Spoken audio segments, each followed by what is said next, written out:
قد خلت من قبلكم سنن فسيروا في الأرض فانظروا كيف كان عاقبة المكذبين.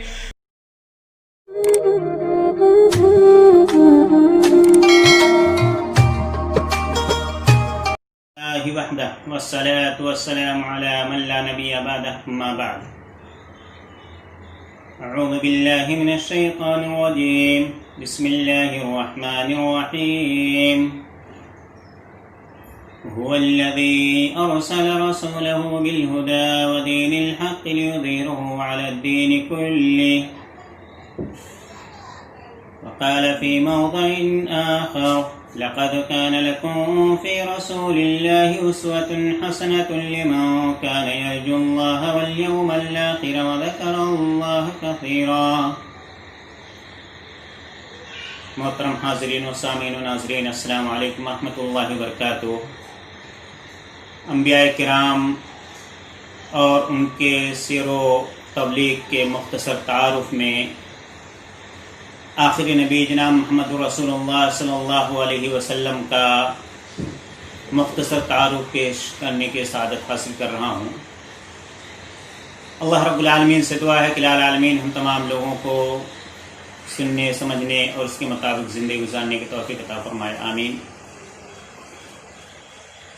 محترم ناظرین کرام، انبیاء کرام کی سیرت کا یہ سلسلہ اور یہ سیریز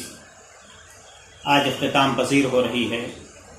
لیکن جناب محمد رسول اللہ صلی اللہ علیہ وسلم کی سیرت کو آپ کے سامنے پیش کرنے سے پہلے میں بہت کشمکش میں مبتلا ہو گیا کہ کس طرح سے نبی کریم صلی اللہ علیہ وسلم کی سیرت کا مختصر تعارف آپ کے سامنے پیش کروں. سورج کے سامنے چراغ دکھانے کے مانند ہوگا. بہت کشوکش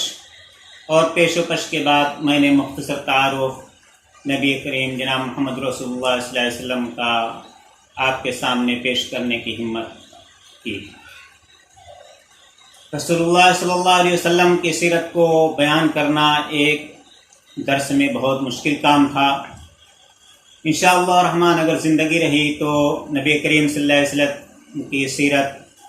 اور آپ صلی اللہ علیہ وسلم کی تبلیغ کے مقامات کا مختصر تعارف نامی ایک سیریز انشاءاللہ الرحمن لے کر کے حاضر ہوں گا. اس سیریز میں مکمل احاطہ انشاءاللہ الرحمن کروں گا. آج ایک ہی درس میں مختصراً بہت اختصار کے ساتھ آپ رسول اللہ صلی اللہ علیہ وسلم کی سیرت کا تعارف سننے کی سعادت حاصل کریں. اللہ رب العالمین نے قرآن حکیم میں فرمایا، وہی ہے اللہ جس نے اپنے رسول محمد صلی اللہ علیہ وسلم کو کامل ہدایت اور نظام حق کے ساتھ بھیجا تاکہ وہ اسے کل کے کل نظام زندگی پر غالب کر دیں.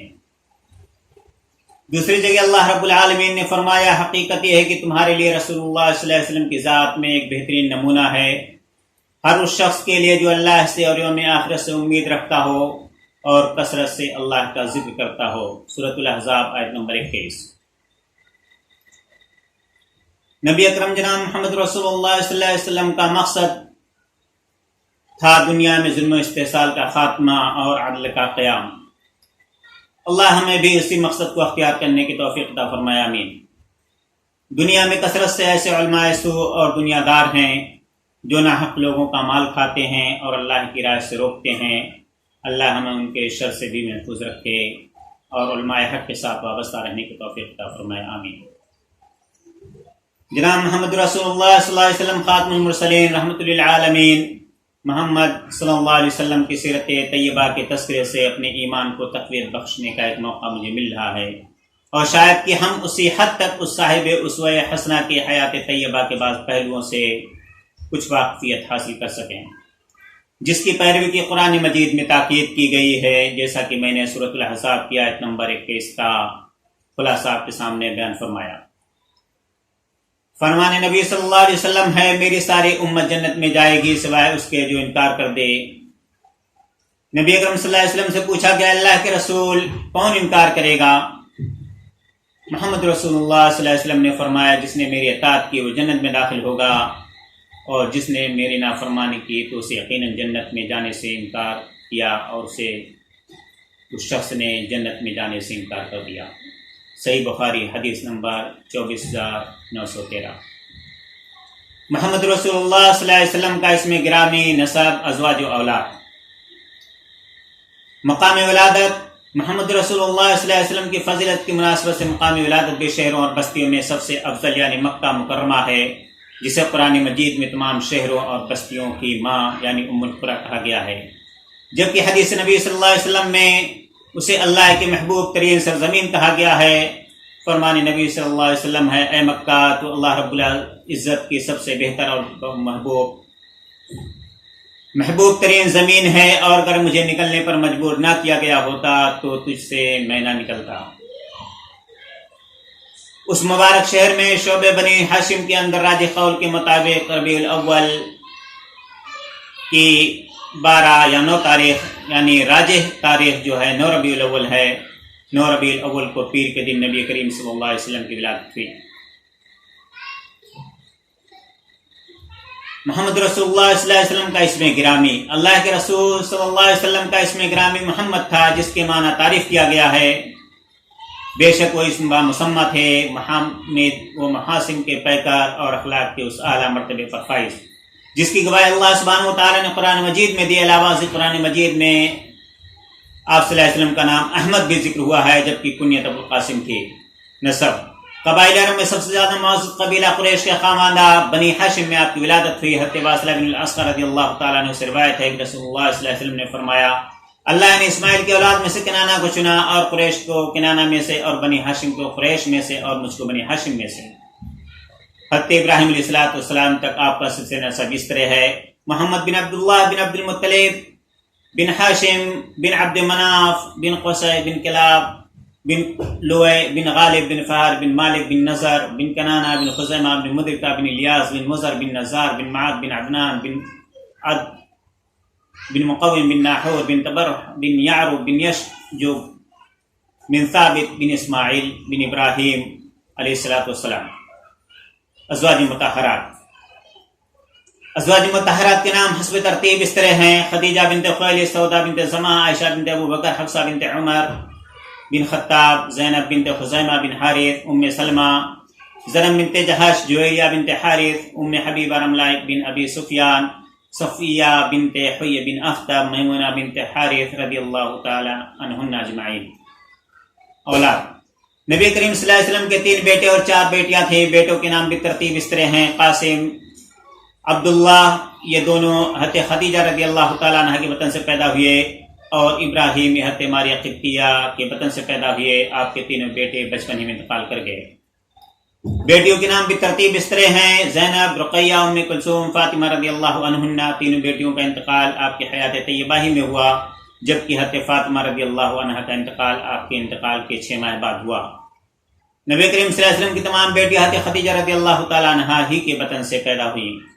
عادت طفولیت سے بعثت تک 40 سالہ دور کا مختصر جائزہ۔ رسول اللہ صلی اللہ علیہ وسلم کے والد کا انتقال ان کی پیدائش سے قبل ہو چکا تھا۔ آپ کے دادا عبد المطلب نے اس دور کے عرب معاشرے کے دستور کے مطابق محمد صلی اللہ علیہ وسلم کو ایک بدوی قبیلہ بنی سعد کی خاتون حلیمہ سعدیہ رضی اللہ عنہا کے حوالے کیا۔ اس دستور سے عربوں کا مقصد یہ ہوتا تھا کہ ان کے بچے فصیح و بلیغ عربی سیکھ سکیں، اور دیہات کی صحت بخش فضا میں نشو و نما پا کر بہتر صحت کے حامل ہوں۔ عموماً بچے 2 سال کی عمر تک ان بدوی قبائل میں پرورش پاتے تھے۔ تاہم رسول اللہ صلی اللہ علیہ وسلم کے ذات مبارکہ کی وجہ سے خامد بی بی حلیمہ رضی اللہ عنہا پر بے شمار برکات کا ظہور ہوا، لہذا 2 سال کی مدت پوری ہو جانے کے بعد بھی انہوں نے بی بی آمنہ سے درخواست کی کہ مزید کچھ عرصے اس بچے کو ان کے پاس رہنے دیا جائے۔ چنانچہ رسول اللہ صلی اللہ علیہ وسلم حلیمہ کے پاس رہے۔ عمر طیبہ کے 3 سال میں شق صدر کا واقعہ پیش آیا، جس کے بعد بی بی حلیمہ نے انہیں ان کی والدہ بی بی آمنہ کے حوالے کر دیا۔ 6 سال کی عمر تک آپ صلی اللہ علیہ وسلم والدہ کے پاس رہے، یہاں تک کہ ان کا انتقال ہو گیا۔ اس کے بعد آپ کے دادا عبد المطلب نے آگے پرورش کی۔ محمد رسول اللہ صلی اللہ علیہ وسلم کی عمر 8 سال اور چند ماہ تھی کہ عبد المطلب کا بھی انتقال ہو گیا، اور ان کی وصیت کے مطابق ان کے بیٹے ابو طالب نے آپ کی کفالت کی۔ نہ صرف بعد از بعثت و نبوت بلکہ قبل از بعثت کی حیات طیبہ بھی ہر لحاظ سے کامل و اکمل صفات حسنہ متصف سے، چنانچہ قبل از نبوت ہی رسول اللہ صلی اللہ علیہ وسلم کو صادق اور امین کا لقب دیا گیا، اور اہل مکہ آپ کے مکارم اخلاق کے دل و جان سے قائل تھے۔ آپ کی عادات مبارکہ حضرت طفولیت ہی سے دوسرے بچوں سے جدا تھیں، چنانچہ ان کے دادا عبد المطلب اپنے بیٹوں سے جبکہ ان کے احترام کے پیش نظر آپ صلی اللہ علیہ وسلم کو ان کے قریب بیٹھنے سے منع کرتے تھے، میرے اس بیٹے کو چھوڑ دو، واللہ اس کی شان نرالی ہے۔ اپنی پاکیزہ طبع کی بنا پر رسول اللہ صلی اللہ علیہ وسلم ہمیشہ ان خرافات سے دور رہے جنہیں اس معاشرے نے فخریہ طور پر اپنا رکھا تھا اور ان کا ارتکاب معیوب نہیں سمجھا جاتا تھا۔ بتوں کی پوجا، شراب نوشی، معمولی باتوں پر قتل و غارت گری جیسے قبائح سے آپ کنارہ کش رہے، البتہ رسول اللہ صلی اللہ علیہ وسلم اچھے کاموں میں پیش رہتے، جس کی ایک مثال حلف الفضول میں آپ کی شرکت ہے۔ اسے متعدد عرب قبائل نے آپس میں اس بات کا عہد کیا تھا کہ مکہ میں جو بھی مظلوم نظر آئے گا، خواہ اہل مکہ سے ہو یا باہر سے آیا ہو، کسی کا مہمان ہو یا مسافر، اس کی مدد کی جائے گی اور غاصب و ظالم سے اس کا حق دلوایا جائے گا۔ اسی حلف الفضول کے بارے میں منصب رسالت پر فائز ہونے کے بعد رسول اللہ صلی اللہ علیہ وسلم نے فرمایا، میں عبداللہ بن جدعان کے مکان پر ایسے معاہدے میں شریک تھا کہ مجھے اس کے عوض پر اونٹ بھی پسند نہیں، اور اگر دور اسلام میں اس عہد و پیمان کے لیے مجھے بلایا جاتا تو میں لبیک کہتا۔ چنانچہ قبل بعثت کی حیات طیبہ بھی ہر لحاظ سے مثال بے داغ بلکہ آفتاب نیمروز کی طرح روشن تھی۔ چنانچہ قرآن مجید میں بھی اللہ سبحانہ وتعالیٰ نے اس کے بارے میں فرمایا، ام لم یعرفوا رسولہم فہم لہ منکرون، یا یہ رسول کو، پیغمبر کو پہلے جانتے ہی نہیں تھے، اس وجہ سے ان کا انکار کر رہے ہیں۔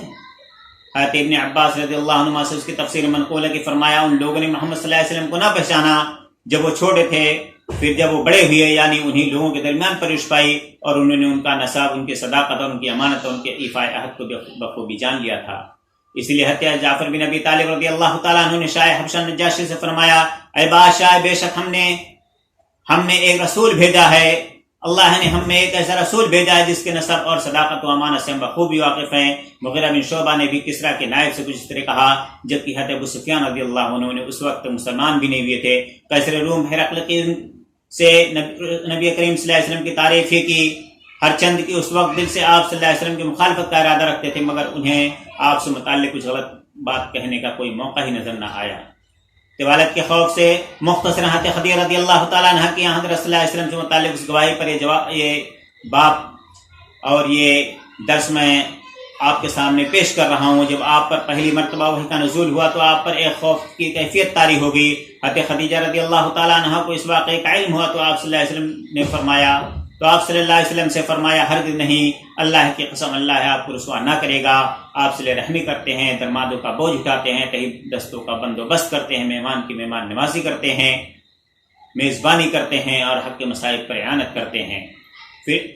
بعد رسالت کا دور آپ صلی اللہ علیہ وسلم کی دعوت اللہ میں پیش آمدہ مسائل کی ایک جھلک آپ کے سامنے پیش کر دوں۔ تقریباً 40 برس کی عمر میں غار حرا میں سورۃ العلق کی ابتدائی 5 آیات سے رسول اللہ صلی اللہ علیہ وسلم پر وحی کا نزول شروع ہوا۔ اس کے بعد حالات نے محمد رسول اللہ صلی اللہ علیہ وسلم کی موافقت سے مخالفت میں بے انتہا سرعت سے پلٹا کھایا۔ مشرکین مکہ نے نہ صرف یہ کہ آپ کو جھٹلایا بلکہ آپ کی مخالفت کے ساتھ ہر ممکن اظہار ثانی پر بھی کمر بستہ ہو گئے۔ رسول اللہ سے تمسخر و استہزاء کا رویہ اپنا لیا گیا، شاعر و مجنون کہا گیا، آپ پر الزامات لگائے گئے کہ جو ہے آپ پر نازل ہوتی ہے وہ اور کچھ نہیں، بس اگلوں کے قصے ہیں، یہ جھوٹ ہے جسے آپ نے گھڑا ہے اور اسے بنانے میں آپ کی مدد کسی انسان نے بھی کی ہے۔ ایک مرتبہ رسول اللہ صلی اللہ علیہ وسلم بیت اللہ میں نماز پڑھ رہے تھے، سجدہ میں گئے تو بدبخت عقبہ بن ابی معیط نے اونٹ کی اجڑی لا کر آپ صلی اللہ علیہ وسلم کے اوپر ڈال دی۔ اسی بدبخت نے موقع پر رسول اللہ صلی اللہ علیہ وسلم کی گردن مبارک پر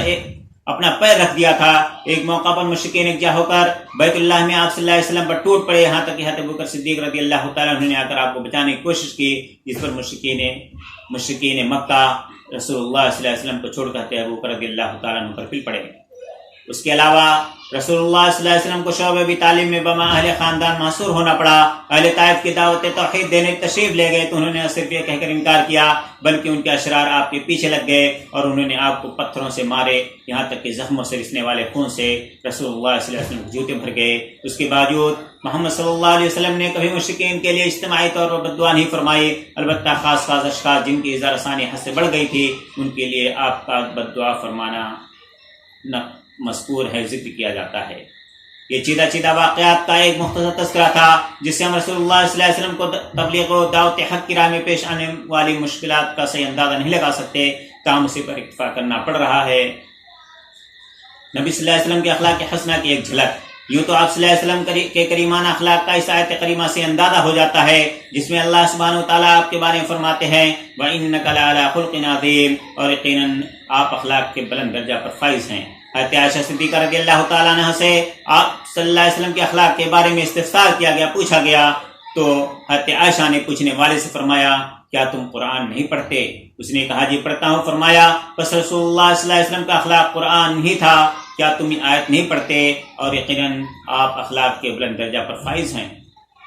حضرت انس رضی اللہ تعالیٰ عنہ جو 10 سال تک آپ صلی اللہ علیہ وسلم کی خدمت میں رہے، فرماتے ہیں رسول اللہ صلی اللہ علیہ وسلم تمام لوگوں میں سب سے اچھے اخلاق کے حامل تھے۔ انہی انس رضی اللہ تعالیٰ عنہ سے روایت، فرمایا میں نے محمد رسول اللہ صلی اللہ علیہ وسلم کی ہتھیلی سے زیادہ نرم کوئی موٹا اور باریک نہیں چھوا، اور میں نے رسول اللہ صلی اللہ علیہ وسلم کے جسم اطہر کی خوشبو سے زیادہ پاکیزہ اور بہتر خوشبو کبھی نہیں سونگی، اور میں نے رسول اللہ صلی اللہ علیہ وسلم کی 10 سال تک خدمت کی، آپ نے مجھے کبھی اف تک نہیں کہا، اور جو میں نے کر دیا اس کے بارے میں کبھی نہیں فرمایا کہ تم نے کیوں کیا، اور جو کام میں نے نہیں کیا اس کے بارے میں کبھی یہ نہیں فرمایا کہ تو نے اس طرح کیوں نہیں کیا۔ رسول اللہ صلی اللہ علیہ وسلم محمد رسول اللہ صلی اللہ علیہ وسلم کی برائی کا بدلہ برائی سے نہیں دیتے تھے، بلکہ درگزر اور اعراض فرماتے تھے۔ ایک موقع پر رسول اللہ صلی اللہ علیہ وسلم نے زید بن سعنہ رضی اللہ عنہ جو اس وقت یہودی تھے ان سے مسلمانوں کی ضرورت کے پیش نظر قرض لیا۔ انہیں زید سے روایت ہے کہ جب ادائیگی کے وقت میں 2-3 دن باقی رہ گئے، اور محمد رسول اللہ صلی اللہ علیہ وسلم صحابہ کی ایک جماعت جس میں ابو بکر، عمر، عثمان رضی اللہ عنہ مجمعین بھی تشریف فرما تھے، میں آیا اور آپ صلی اللہ علیہ وسلم کے کرتے اور چادر کے پلوں کو پکڑ کر نہایت خوش روئی سے کہا اے محمد آپ میرا قرض ادا نہیں کرتے، خدا کی قسم میں تم سب اولاد عبد المطلب کو جانتا ہوں کہ بڑے نادہندہ ہو۔ حضرت عمر رضی اللہ عنہ نے غصے سے مجھے گھورا اور کہا کہ خدا کے دشمن کیا بک رہا ہے، واللہ اگر مجھے محمد رسول اللہ صلی اللہ علیہ وسلم کا ڈر نہ ہوتا تو تیری گردن اڑا دیتا، لیکن رسول اللہ صلی اللہ علیہ وسلم نہایت سکون سے مجھے دیکھ رہے تھے، اور تبسم کے لہجے میں حضرت عمر رضی اللہ تعالیٰ عنہ سے فرمایا عمر، اور یہ ایک اور چیز کہ زیادہ محتاج تھے وہ یہ کہ مجھے حق کی ادا کرنے میں بخوبی برتنے کو کہتے اور اس کو مطالبہ کرنے میں بہتر طریقہ کی نصیحت کرتے، جاؤ اس کو لے جاؤ، اس کا حق ادا کر دو، اور تم نے جو اس کو ڈانٹا اس کے بدلے میں 20 سا کھجوریں اس کے مطالبہ سے زیادہ دے دینا۔ اس کے بعد زید رضی اللہ عنہ اسلام لے آئے، اپنا آدھا مال امت محمدیہ پر صدقہ کیا، اور بہت سے غزوات میں شریک ہوئے، غزوہ تبوک میں انہیں شہادت نصیب ہوئی رضی اللہ عنہ۔ حضرت عائشہ رضی اللہ تعالیٰ عنہ سے روایت فرماتی ہیں میں نے کبھی نہیں دیکھا کہ آپ صلی اللہ علیہ وسلم نے اپنی ذات کے لیے کبھی کسی کے ظلم کا بدلہ لیا ہو، البتہ اللہ کی حرمتوں میں سے کسی حرمت کی حد تک ہوتی تو آپ سے زیادہ غصہ والا کوئی شخص نہیں ہوتا تھا۔ حضرت حسین بن علی رضی اللہ تعالیٰ عنہ نے فرمایا کہ میں نے اپنے باپ حضرت علی سے رسول کریم صلی اللہ علیہ وسلم کے متعلق پوچھا کہ آپ کا طور و طریقہ اپنے ہم نشینوں کے ساتھ کیسا تھا، تو انہوں نے فرمایا ہر وقت ہنسمکھ ہوتے تھے،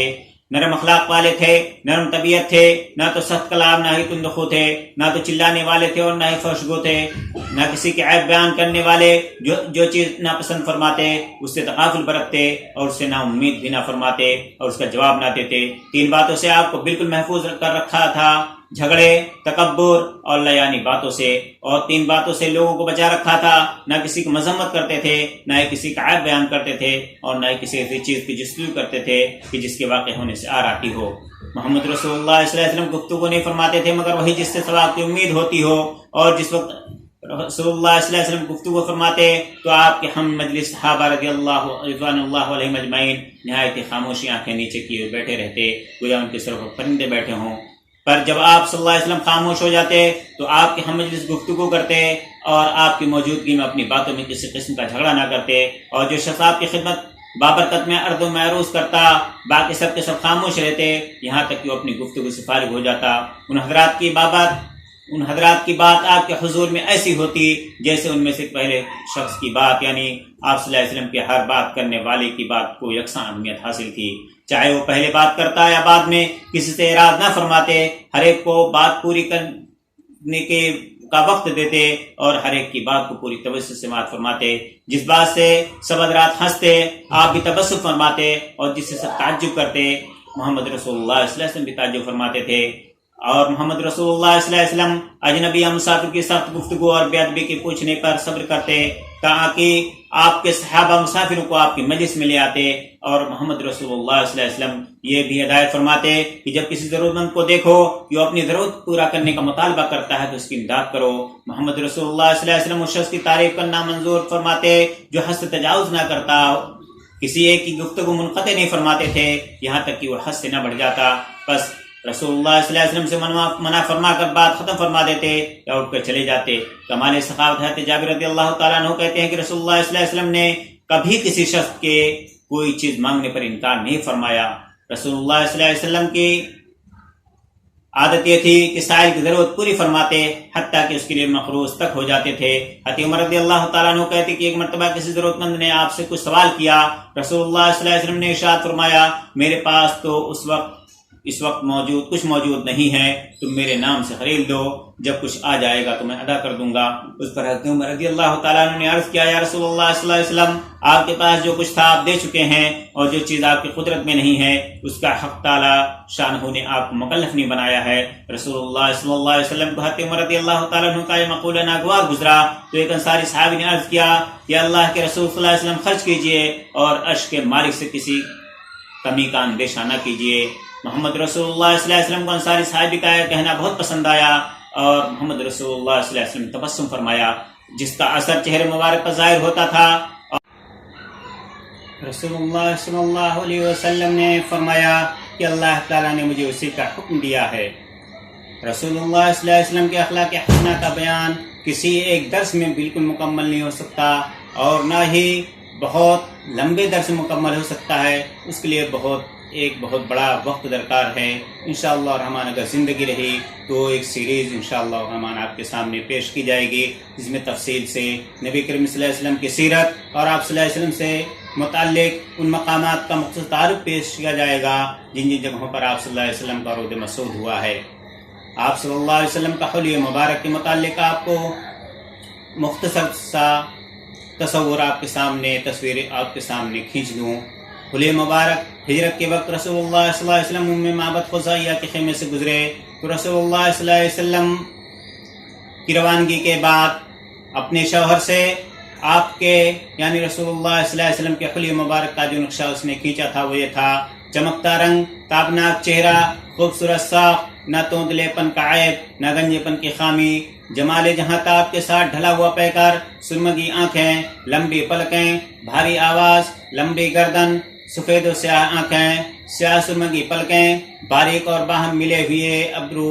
چمکدار کالے بال، خاموش ہو تو باوقار، گفتگو کریں تو پرکشش، دور سے دیکھنے میں سب سے تابناک و پرجمال، قریب سے سب سے خوبصورت اور شیریں، گفتگو میں چاشنی، بات واضح اور دو ٹوک، نہ مختصر نہ فضول، انداز ایسا کہ گویا لڑی سے موتی جھڑ رہے ہیں، درمیانہ قد، نہ ناٹانا نگاہ میں نہ جچے، نہ لمبا کی نہ گوار لگے، دو شاخوں کے درمیان ایسے شاخ کی طرح ہیں جو سب سے زیادہ تازہ و خوش منظر ہے۔ رفقا ان کے گرد حلقہ بنائے ہوئے کچھ فرمایا تو توجہ سے سنتے ہیں، کوئی حکم دے تو لپک کر بجا لاتے ہیں، مطاع و مکرم، نہ ترش رو نہ لغو۔ یہ ام معبد خزاعیہ نے محمد رسول اللہ صلی اللہ علیہ وسلم کا حلیہ مبارک اپنے شوہر سے بیان فرمایا تھا۔ حضرت علی رضی اللہ تعالی عنہ آپ صلی اللہ علیہ وسلم کا وصف بیان کرتے ہوئے فرماتے ہیں محمد رسول اللہ صلی اللہ علیہ وسلم نہ لمبے تڑنگے تھے نہ ناٹے کھوٹے، لوگوں کے حساب سے درمیانہ قد کے تھے، بال نہ زیادہ گھنگریالے تھے نہ بالکل کھڑے کھڑے بلکہ دونوں کے بیچ کی کیفیت تھی، رخسار نہ بہت زیادہ پرگوش تھا نہ تھوڑی چھوٹی اور پیشانی پست،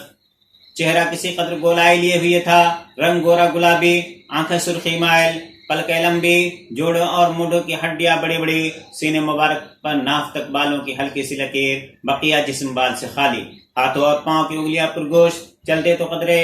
جھٹکے سے پاؤں اٹھاتے اور یوں چلتے گویا کسی ڈھلوان پر چل رہے ہیں، جب کسی طرف توجہ فرماتے تو پورے وجود کے ساتھ متوجہ ہوتے، دونوں کندھوں کے درمیان مہر نبوت تھی۔ محمد رسول اللہ صلی اللہ علیہ وسلم سارے انبیاء کے خاتم تھے، یعنی محمد رسول اللہ علیہ وسلم خاتم النبیین تھے،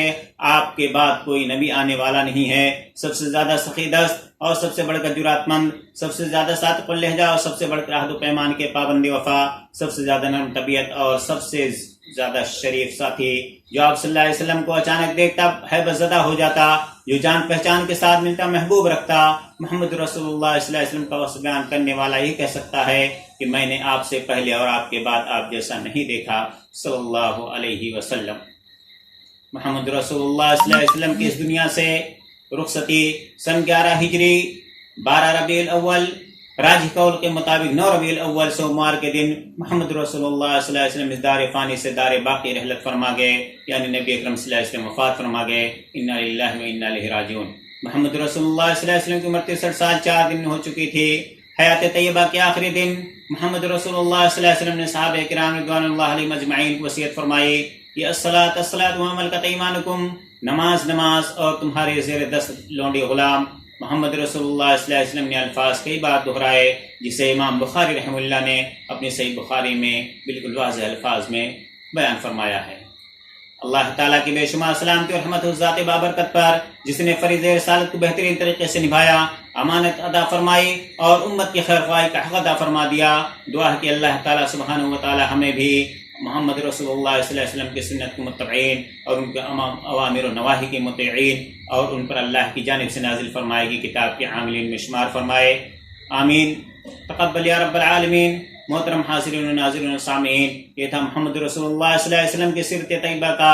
بہت ہی مختصر خلاصہ جو میں نے آپ کے سامنے پیش فرمایا۔ اب محمد رسول اللہ صلی اللہ علیہ وسلم کے بعد دین توحید یعنی اللہ کے دین کی تبلیغ کی ذمہ داری امت محمدیہ پر عائد ہوتی ہے، خصوصاً ان لوگوں پر جو محمد رسول اللہ صلی اللہ علیہ وسلم کی لائی ہوئی شریعت، لائی ہوئی دین کو جانتے ہیں۔ ان کی ذمہ داری ہے کہ ان لوگوں تک اس دین کی تعلیمات کو پہنچائیں۔ اللہ رب العالمین سے دعا ہے کہ العالمین ہمیں کہنے سننے سے زیادہ عمل کرنے کی اور اس کے ساتھ ساتھ امت محمدیہ ہونے کے ناطے تمام لوگوں تک محمد رسول اللہ صلی اللہ علیہ وسلم کی اصلاحی ہوئی شریعت اور دین کو پہنچانے کی توفیق عطا فرمائے، آمین۔ اقول قولی ھذا استغفر اللہ لي ولسائر المسلمین استغفر من كل ذنب انه هو الغفور الرحیم۔ السلام علیکم ورحمۃ اللہ وبرکاتہ۔ آتے تو زمانے میں اندھیرا